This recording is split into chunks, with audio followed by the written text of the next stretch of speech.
మా ఈ ఛానల్ ఉద్దేశం. God bless you. పరిశుద్ధుని తండ్రి విధంగా మీ సన్నిధిలో కనబడటానికి మీరు మాకు అనుకరించిన అత్యద్భుతమైన అవకాశం బట్టి మేము నామం కలుగును గాక. ప్రభా, రోజుకి సత్యాన్ని నేర్చుకుంటూ అనేకులకు ఆశీర్వాదకరంగా దీవెనకరంగా మారాలనే మా ఆలోచన, మా ఆశ మీరు నెరవేరుస్తున్న రీతిని బట్టి మరింతగా కృతజ్ఞత చెల్లిసిన తండ్రి మీ నామం కలుగును గాక. ప్రభు, ఈరోజు కూడా ఒక అద్భుతమైన విషయాన్ని నేర్చుకోవాలని ఆశపడుతుండగా మీకు గొప్పదని పరిశుద్ధాత్మ మాకు అందించమని, వేరే మాతో మాట్లాడమని, త్వరలో రానైనా ప్రభుత్వ రక్షకుడునైనా క్రీస్తేశ్వర శాస్త్రమైన పవిత్రమైన నామలో ఈ ప్రార్థన మనం పెట్టుకున్న పరలోకపు తండ్రి, ఆమె. వందనాలండి. ముఖ్యంగా ఈరోజు ఈ విధంగా కలవడానికి దేవుడానికి ఇచ్చిన అద్భుతమైన అవకాశం బట్టి దేవుని నామానికి మహిమ కలుగును గాక. ఆమేన్. అయితే సమాజంలో చాలామంది వాక్యాన్ని అపార్థం చేసుకుంటున్నారని, మరి వాళ్ళకి సరైన విధంగా వాళ్ళకి ఏ విధంగా వాక్యాన్ని అర్థింప చేయాలి అనే ఆలోచనతోనే ఈ సెషన్ అంతా నడుస్తుంది. గత సెషన్లో కూడా మీరు ఆల్రెడీ చూసుంటారు. బండ మీద కట్టుబడిన ఇళ్ళ, మరి ఇసుక మీద కట్టుబడిన ఇళ్ళ, అసలు ఈ ఇల్లు పరమార్థాలు ఏంటి, సో ఇలా చాలా విషయాలు మనం ఆలోచించడం జరిగింది. సో ఈరోజు కూడా ఒక అద్భుతమైన విషయాన్ని నేర్చుకునే ప్రయత్నం చేద్దాం. అంటే చాలామంది, ముఖ్యంగా అన్ని జనుల్లో కొంతమంది వ్యతిరేకిస్తూ, యేసుక్రీస్తు వారిని వ్యతిరేకిస్తూ ఆయన కించపరిచే విధంగా కొన్ని వ్యాఖ్యలు చేయడం జరిగింది. అవి ఎప్పుడో మాట్లాడడం జరిగింది, వాటికి సమాధానాలు కూడా ఇచ్చేశారు చాలామంది. కాకపోతే ఒకటి, మనం సమాధానం ఇవ్వడమే కాదు, క్రైస్తవులకి మనం ఎలాంటి సమాధానం, ముఖ్యంగా అలాంటి పాట నేర్పించాలనే దాని గురించి ఈరోజు 2 కోణాల్లో కూడా నేర్చుకుందాం. ఒకటి, సమాధానం ఎలాగివ్వాలి, రెండవది క్రైస్తవులు మనం ఏం పాఠం నేర్చుకోవాలి అనే దాని గురించి కొంచెం వివరంగా ఆలోచించే ప్రయత్నం చేద్దాం. ముఖ్యంగా సందర్భం ఏంటిది అని అంటే, మత్తయి సువార్త 21వ అధ్యాయము 19వ వచనం. అప్పుడు త్రోవ పక్కన ఉన్న ఒక అంజూరపు చెట్టును చూచి యేసుక్రీస్తు వారు దాని యొద్దకు రాగా, దాని యందు ఆకులు తప్ప మరేమీ కనబడలేదు కనుక దానిని చూచి, ఇక మీదట అన్నిటికీ నీవు కాపు కాయకుందువుగాక అని చెప్పాను. తక్షణమే అంజూరపు చెట్టు ఎండిపోయాను.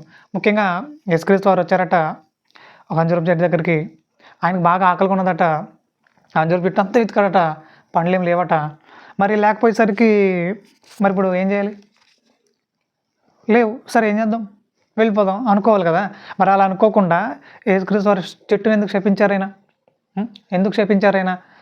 దీని పాయింట్ చేసుకుని చాలామంది, అరే యేసుక్రీస్తు వారికి కనీసం ఆ మాత్రం కూడా ఇంగిత జ్ఞానం లేదా, ఎందుకైనా అసలు ఆ చెట్టు దగ్గరికి వెళ్ళడం ఎందుకు, చెట్టు దగ్గర వెళ్ళకముందే ఆయన భవిష్యత్తు ఎరిగిన వాడు అయితే తెలిసిపోతుంది కదా అక్కడ కాయలు లేవని, ఫలాలు లేవని. అలా ఫలాలు లేవన్నప్పుడు ఇంకా అక్కడికి వెళ్ళాల్సిన పనే లేదుగా.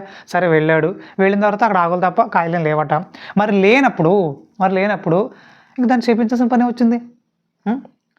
లేకపోతే వదిలేయాలి కదా, పని కట్టుకుని చేపించి ఎండిపోయేలాగా చేయడం, ఇదంతా ఏంటి కదా అన్నట్టుగా చాలామంది కొంచెం వ్యంగ్యంగా మాట్లాడడం జరిగింది. సో ముఖ్యంగా ఇప్పుడు ఆ సందర్భాన్ని ఒకసారి మనం పరిశీలన చేయగలిగితే, అక్కడ అసలు ఆయన ఆ రోజు ఎందుకు వెళ్ళాడు, అసలు అక్కడ ఎందుకు శపించాడు అనేది ఒకసారి మనం లోతుగా ఆలోచించగలిగితే, ఆయన వెళ్ళడం అనేది అదేం ఫస్ట్ టైం కాదు. మనం ఇప్పుడు 19వ వచనం చదివాం కదా, 18వ వచనం ఒకసారి చూద్దాం.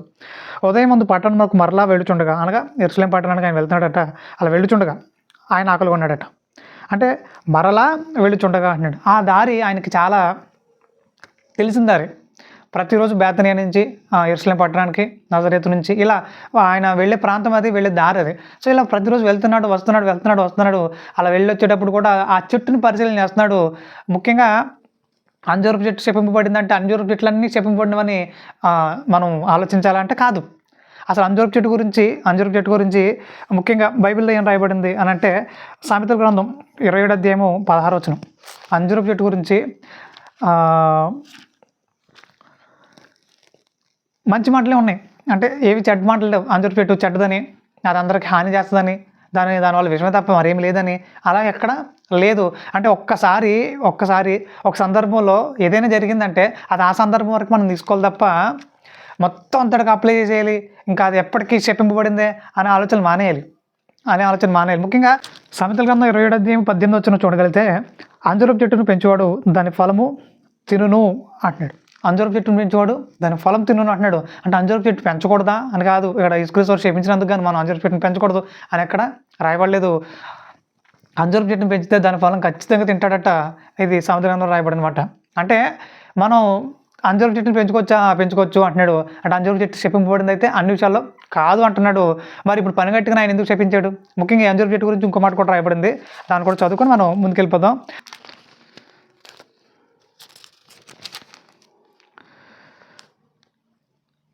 పరమగీతంలో 2వ అధ్యాయం 13వ వచనంలో కూడా అంజూరపు చెట్టు గురించి రాయబడిన మాట ఒకసారి చదువుతానికి చాలా వచనాలు ఉన్నాయి, కానీ ఒక 2 వచనాల మట్టుకు మీ ముందు నేను ఉంచాలని ఆశపడుతున్నాను. ఎందుకంటే అంజూరపు చెట్టు శపించేశాడు కాబట్టి అంజూరపు చెట్టు శపించబడింది ఎప్పటికీ అని ఆలోచన చాలామంది కలుగుంటారు. ముఖ్యంగా ఈ సందర్భం గురించి నేను ఎందుకు మాట్లాడుతున్నానంటే, ఇప్పుడు ఆదం హవ్వలకి వాళ్ళు జరిగించిన పొరపాటుగాను వాళ్ళ విషయంలో కొన్ని శాపాలు దేవుడు మాట్లాడడం జరిగింది. అంటే అది ఇప్పటికీ కంటిన్యూ అవుతుంది జనపాపం కింద అన్నట్టుగా చాలామంది మాట్లాడతారు. అదంతా రాంగ్ వెర్షన్. ముఖ్యంగా మనకు జనపాపం లేదని నేను గతంలో కూడా మాట్లాడడం జరిగింది. వీలైతే అది కూడా పరిశీలించే ప్రయత్నం చేయండి. మరి ఇంకోసారి చెప్తున్నా, ఇప్పుడు సర్పాన్ని చెప్పించాడని చెప్పేసి సర్పాలన్నీ చెప్పబడినవనే ఆలోచన తప్పు. అంటే మన పర్టికులర్ సందర్భం చూడగలిగితే అసలు ఆ సందర్భం ఏంటి, ఎందుకు రాయబడింది, అక్కడ ఏం జరిగింది, ఇది ఆలోచించడం అనేసి మొత్తం అన్ని చెప్పింపండివే, ఇది మనం కూడా జనపాపులమే అనే విధంగా చాలామంది కొనసాగుతున్నారు. ముఖ్యంగా ఆ వెర్షన్, ఆ ఆలోచన విధానం మంచిది కాదని మరొకసారి జ్ఞాపకం చేస్తున్నాను. పరమగీతంలో 2వ అధ్యాయం 13వ వచనంలో అంజూరపు చెట్టు గురించి రాయబడిన మాట ఏంటిది అంటే, అంజూరపు కాయలు పక్కవచ్చున్నవి, ద్రాక్ష చెట్లు పూతపట్టి సువాసన అందించున్నవి అంటున్నాడు. అంటే అంజూరపు కాయలు పక్కనకు వస్తున్నాయట. అంటే అంజూరపు చెట్టు అనేక మందికి ఉపయోగకరంగా ఉంది. అలాగే యెషయా గారు వెళ్ళి హిజ్కియాకి చెప్తారు, నువ్వు చనిపోతున్నావు, ఇక అన్ని చక్కపెట్టేసుకొని. తర్వాత హిజ్కియా ప్రార్థన చేయడం, తర్వాత దేవుడు అతను ప్రత్యక్షమై మరలా వెళ్ళు 15 సంవత్సరాలు ఆయుష్కాలం ఇచ్చారని చెప్పి అనడం. దీని తర్వాత ఏం జరిగింది అంటే, రాజుల 2వ గ్రంథంలో ఈ సందర్భం మనకు కనబడుతుంది. ఏం జరిగింది అంటే, అంజూరపు పండ్ల ముద్ద ఒకటి తెచ్చి ఆ పుండు మీద పెట్టారట. అంటే వైద్యాన్ని కూడా వాడబడుతుంది అంజూరపు యొక్క పండ్లు.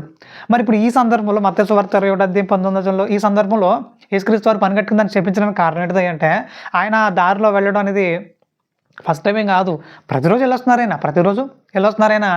మరి ప్రతిరోజు ఆ చెట్టుని పరిశీలిస్తున్నాడట. అయితే ముఖ్యంగా ఇందులో కూడా ఒకటి ఏంటంటే, కాలంలో కాసే కాయలు ఒకటి, ఆ కాలంలో కాసే కాయలు ఒకటి ఉంటాయి. అంటే పండ్ల కాలం కాదు అది, కానీ అప్పుడు కాస్తాయట కొన్ని చెట్లు. మరి అలా ఏమైనా ఉన్నదా అంటే అది కూడా లేదు. మరి ఇప్పుడు ఆ కాలంలో కాసే కాయలు ఉన్నాయా అని ఎక్కడైనా బైబిల్లో ఉందా అంటే ఖచ్చితంగా ఉంది. ప్రకటన గ్రంథం 6వ అధ్యాయము 13వ వచనంలో ఈ మాట కూడా మనం రాయబడింది. అంటే ఏదైనా సరే వాక్యాన్ని మనం మాట్లాడేటప్పుడు మనం సొంతంగా కిట్టించేసి మాట్లాడేయాలనుకోవడం నిజంగా చాలా బాధాకరం. సో చాలామంది ఆ టైంకి ఏదైనా సెట్ అవ్వకపోతే ఏదో ఒకటి కిట్టించేసి మాట్లాడేసి ముందు తీసుకెళ్ళిపోతున్నారు. తర్వాత ఎవడైనా ప్రశ్నిస్తే తప్పించుకునే ప్రయత్నం చేస్తున్నారు. సో అది కాదు, మనం ఏం మాట్లాడినా బైబిల్లో ఉండాలి. ఇప్పుడు అంజూరపు చెట్టు గురించే కాదు, దేని గురించి అని ఉంటుంది, సరిగ్గా పరిశీలన చేయగలిగితే. చాలామంది మరి దేవుడు అంటే యేసుక్రీస్తు వారికి ఆమాత్రం ఇంగిత జ్ఞానం లేదని మాట్లాడిన వాళ్ళకు కూడా ప్రకటన గ్రంథం సమాధానం చెప్పింది. ఆయన ఎంత జ్ఞానం కలిగిన వాడని, ఆయన భవిష్యత్తు వర్తమాన కాలంలో కూడా ఉన్నవాడని. సో బలమైన మాటలు రాయబడ్డాయి. ఆ మాటలు ఎందుకు మరి పరిశీలన చేయరు, ఆ మాటలు ఎందుకు ఆలోచించరు, అవి చదవరు. ఎందుకు చదవరంటే వాళ్ళకి అవసరం లేదు. ఎలాగైనా సరే బురద చల్లాలి, ఎలాగైనా సరే యేసుక్రీస్తుని చెడ్డ చేయాలనే ఆలోచన తప్ప యేసుక్రీస్తుని అర్థం చేసుకునే ప్రయత్నం చేస్తే చాలా అద్భుతంగా మనకు కనబడతాడు. ఇప్పుడు ముఖ్యంగా అకాలపు కాయలు ఉన్నాయా అని అంటే ఖచ్చితంగా ఆ మాట కూడా రాయబడింది. పెద్ద గాలి చేత ఊగులాడు అంజూరపు చెట్టు నుండి అకాలపు కాయలు రాలినట్టు అంటున్నాడు. అంటే అంజూరపు చెట్టు నుండి అకాలంలో కూడా కాయలు కాస్తున్నాయట. అంటే ఇప్పుడు ఈయన సకాలంలో ఇప్పుడు పండ్ల కాలంలో వెళ్ళాడట చెట్టుని పరిశీలించడానికి, అప్పుడేం కాయలు కాయలేదంట. ఓహో, ఇది అకాలంలో కాసే చెట్టేమో, కాబట్టి మనం ఆ కాలంలో కూడా వెళ్ళి ఒకసారి చూసే ప్రయత్నం చేద్దాం, పరిశీలించే ప్రయత్నం చేద్దాం అనుకున్నాడు. ఆ కాలంలో కూడా చూశాడు. ఏ కాలంలో కూడా ఈ చెట్టు ఫలించట్లేదట. మరి ఆకులు తప్ప మీరు ఫలాలు ఫలించిన పరిస్థితులు ఉంటే ఎలాగా అని చెప్పేసి ఆ చెట్టుని మనకు సాదృశ్యంగా చూపిస్తూ దాన్ని చెప్పించడం జరిగింది. అంటే మీకు ఆరోగ్యం బాగున్నప్పుడు అనక సకాలం అన్నీ సక్రమంగా ఉన్నాయి, మీరు నా కోసం బ్రతకట్లేదు. ఇప్పుడు అకాలం అంటే చాలా ఇబ్బందికరమైన పరిస్థితులు వచ్చినాయి, ఎన్నో రోగాలు, ఇబ్బందులు, అప్పుల్లో ఉన్నాం. అప్పుడైనా దేవుని కోసం బ్రతుకుతామనో, అప్పుడైనా దేవుని కోసం నమ్మకంగా నిలబడతామని ఆయన ఎదురు చూస్తున్నాడు. అప్పుడు కూడా నిలబడకపోతే, అప్పుడు కూడా మీరు ఆయన తట్టు తిరగకపోతే, చాలామంది అట వస్తున్న శిక్షకి వ్యతిరేకంగా దూషించడం మొదలెట్టారట. బైబిల్లో రాయబడిన ప్రకటన గ్రంథంలోను. అంటే వీళ్ళకి తగిలే ప్రతి దెబ్బకి లోబడ్డం మానేసి బుద్ధి చెప్పాలనుకుంటున్న ఆయనకి మరింత వ్యతిరేకంగా బ్రతుకుతున్నారట చాలామంది. సో మరి అలా ఉంటే దేవుడు శపించడం ఖాయం అని ఇక్కడ చూపించాడు. చెట్టుని శపిస్తే ఆయనకేమొస్తుంది? ఏమైనా వింత జరిగిందా అంటే కాదు. ఒక మనిషికి సాదృశ్యంగా ప్రతి ఒక్కళ్ళు కూడా అర్థం చేసుకోవాల్సిన విషయాలు ఏంటిదంటే నా కోసం మీరు ఫలించాలి, మీరు అనేక మంది ఆకలి తీర్చాలి, ముఖ్యంగా నా ఆకలి తీర్చాలంటున్నాడు. నా ఆకలి తీర్చాలి అంటున్నాడు. అంటే యేసుక్రీస్తు వారు ఆకలి తీర్చేంత గొప్పలో మనం అంటే ఖచ్చితంగా ఆయన మనల్ని అంత హెచ్చిస్తున్నాడు. ఆయన అంతగా మనల్ని హెచ్చిస్తున్నాడు. కాబట్టి ఒకటి, మనం ఫలించాలి, అనేకులకు ఆశీర్వాదకరంగా మారాలి. రెండోదిగా ఆయన ఆకలి తీర్చే వారంగా మనం ఉండాలి. అంతేగాని ఏ కాలంలోనూ ఎలాంటి పరిస్థితుల్లోనూ మనం మారని వారంగా ఉంటే, ఫలించని వారంగా ఉంటే ఆయన మనల్ని కూడా శపించేస్తాను అంటున్నాడు. కాబట్టి ఈ విషయాన్ని ఎందుకు మీరు దృష్టి పెట్టట్లేదు? ముఖ్యంగా వెటకరించే వాళ్ళందరికీ ఒకటి మాట చెప్తున్నా, యేసుక్రీస్తు వారు మీ ఆలోచనలకు అందడు, మీ ఊహలకు అందడు. ఆయన అంత అద్భుతమైన వ్యక్తి. కాబట్టి ఆయన అర్థం చేసుకునే ప్రయత్నం చేయండి. అపార్థం చేసుకుని వ్యంగ్యం చేసే ప్రయత్నం చేయగలిగితే మీరు కూడా శాపానికి గురవుతారని మరొకసారి జ్ఞాపకం చేస్తున్నాను. ముఖ్యంగా ప్రియమైన వాళ్ళారా, మనం ఏ సందర్భం తీసుకున్నా సరే దేవుడు మన నుంచి కోరుతుంది మార్పు. రోజుకి సత్యంతో కట్టబడాలని, అనేకులకు ఆశీర్వాదకరంగా దీవెనకరంగా మారాలని, లోతైన ఆలోచనతో నింపబడాలని ఆయన మన విషయంలో కోరుకుంటున్నాడు. అంతేగాని ఎలాగ చెడిపోవాలా, ఎలాగ దారి తప్పిపోవాలా అని మనం ఉంటే దేవుడు చాలా బాధపడతాడు. సో ఆ విధంగా దేవుని బాధ పెట్టే విధంగా, దేవుణ్ణి కన్నీళ్ళు పెట్టే విధంగా మనం జీవించకూడదు, నడవకూడదని మరొకసారి జ్ఞాపకం చేస్తూ, దేవుని చిత్తం అయితే మరొకసారి ఒక అద్భుతమైన ఆలోచనతో మరలా మీ ముందుకు రావాలని ఆశపడుతూ ఉన్నాను. ప్రార్థించండి నా కొరకు. అనేకులకు ఆశీర్వాదకరంగా, దీవెనకరంగా ఇలాంటి శాస్త్రీయ సంగతులు వినిపింపజేయాలి, మాట్లాడాలి.